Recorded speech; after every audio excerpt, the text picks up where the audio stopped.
ठठो reporter पीरल प्यासी मलाह जी report मुताबिक नगर पब्लिक प्रेस क्लब ठठो में प्रेस कॉन्फ्रेंस कंदे तुर्की कॉलोनी जी रवासण मसमात खुर्शीद हलियो साल हाजी खान हलियो चयो त चाय भी पीतीसी वापसी जॾहिं असांजी थई न त अॻियां अलाए केरु माण्हू जेको सो गुच्छे ते बीठा हुआ उनखे बंदूक हथ में हुई पर असांखे ख़बर कोन हुई त हीअ असांजे पोयां आहे।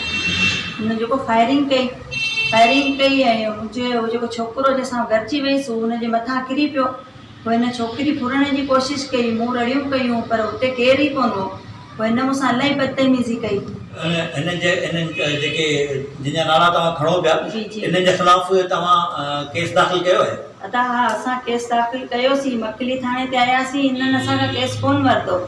पोइ जूनशरी में असां केस कयोसीं पर अॼु ॾींहं ताईं हुननि खे ॿधो कोन्हे मुजरमनि खे। प्रेस कॉन्फ्रेंस दौरान खुर्शीद हलियो ॿुधायो त उन्हनि एसएसपी ऑफिस ठठो में कायम वुमेन प्रोटेक्शन सेल के जरिए एसएसपी ठठो अदिल चांडियो से पिण मुलाकात करे उन्हनि खे जवाबदार गिरफ्तार करण लाइ अर्ज़ कयो पर असांजो को दाद फरियाद न थियो ऐं जुमशाही पुलिस पोस्ट इंचार्ज एसएसपी ठठो जा हुकुम पिण हवा में उड़ाए छॾिया।